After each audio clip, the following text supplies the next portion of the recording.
what was the reason to actually have the concert? I think it's on Sunday, right? Sunday. Yeah, Sunday, the June 26th. Why? Because I'm celebrating 34 years in the business.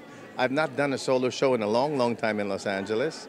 So this is a good chance to remind everybody about my songs. Hopefully bring them back home, get them a little homesick. Right. And then, for you, people look at your song or listen to your songs as OPM. And I heard you were talking about your songs were even, before OPM was called OPM. What do you see as the magic about OPM music and your songs as being hits? Well, OPM music has been there way before I was even opened my mouth singing.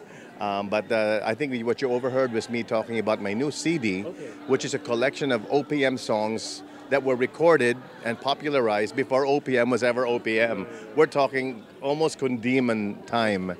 So I thought maybe this 34th year in my career, I should pay tribute to those songs. My grandmother, who was an opera singer, sang a couple of those songs as well. So, but yes, OPM for me is not just it's not just original Pinoy music. It's also a movement. I think what's nice about OPM music, Filipino music in any way, is we tell a story, we tell our struggles, our joys, our sadness, our pains, our victories, our defeats. And I think it's, of all the music genres or the different music companies that they have in the world, I think original Pinoy music, for me, has more depth. It's not just about what's in and what's hip, what's radio friendly. We don't care about that. We want to tell a story of a struggle or of a victory of our Filipino people. And then with your new album, OPM Music, to tell the story of what you love, was it hard to make that choice of what would go on your album? What songs would go on your album? What was hard was to decide what would not be on the album. Sa dami-dami magandang songs, so many nice songs. Songs I've never heard before. But thanks to the people like Basil Valdez, Rico J. Puno, Pilita Corrales, Bert Nievera, my father, just to name a few, just to name drop a few. These are the songs that were popularized by them and singers before them. And I think if I'm not going to pay tribute to the singers who paved the way for all of us, then when? Right.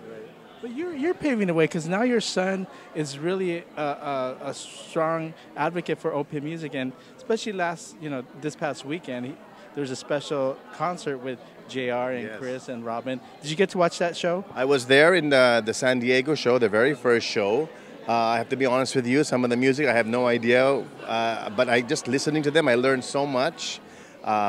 Being on the road with Robin, he's in JR's tour, but on the time that he's got free, he's with his mother on June 25th at the Silverton in Las Vegas. And then he's with me in Los Angeles at the American Japanese Community Center. Is that what it is? Aratani, at the Aratani Center with Robin will be my guest. The Replay Band is my guest on that night. And hopefully you'll be hearing a lot more of, I want Robin to do some of his original stuff. He's a great composer, an awesome composer, better than me. Do you think it's that time where OPM music should be on the worldwide stage as like K-pop and J-pop and just other genres of music, non-American music?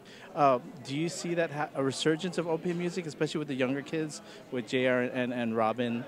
Hopefully, our problem, I think, this is just my opinion, I think a problem with why we've not penetrated the international market yet is because we keep trying to sound like someone else and we don't really know what our sound is. I mean, if you ask me today, what is OPM? I have no idea. It's a mixture of everything. Right.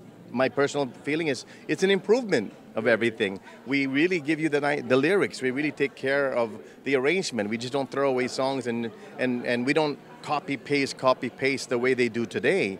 But to find that sound that could be radio friendly all over the world, it may take the simplest melody for us to be heard. The simplest discovery on YouTube or something, a nobody, someone who you've never heard of, who's from the Philippines, younger than 16, singing a song or a melody you've never heard before.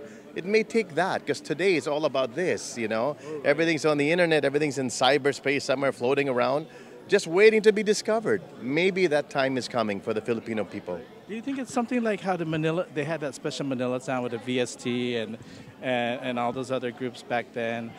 Is that something that might come to play now, especially when you're talking about that special something? I would like to think that we have our own distinct sound, but even during the VST days, you had the Bee Gees here in America. So it's hard to say, was that really the Manila sound? I think the Manila sound is whatever you hear coming out of a really awful sound system in a jeepney. That is the Manila sound. If it's catchy, if it hits you in the heart, if it makes fun of something that you're not, that you're an insecurity of yours as a Filipino, that's the Manila sound. If it tells us about a struggle of a people trying to make their government and their country better, but they can't because they're not heard, they're not seen, no one listens to us, what's up with that? Then that would be a song I think you could consider Manila sound. Right. Any plans to do some kind of duet and create something with Robin? I would love to. Yeah. Robin and I on this tour have gotten a lot closer, and he wants to reinvent my music. I think he's sick of my remakes. So he wants me, Dad, please, before you die, can I please produce an album of original songs? His music, my lyrics, and then you can say we did it. You know, I think he's talking about it right now. But I said, my God, you do that for me? Of course, sabi niya, let's do this. Yeah. So maybe it's in the mix. Yeah, I'll be honest with you. We were there covering the show last Saturday. And in LA. And he just blew us away. We're like, oh my God, I'm a newbie fan, and especially with you, it's like that'd be so great to see something come together and bubble up. Maybe that'd be the new OPM sound or something. Well, you come on the 26th to the Aratani Center. Robin and I will be performing together. Hopefully you'll hear some of his new stuff. What was nice about Robin in the JR tours, they're all doing R&B and hip-hop and rap, and then all of a sudden here comes this guy with an enormous voice singing songs with just a guitar.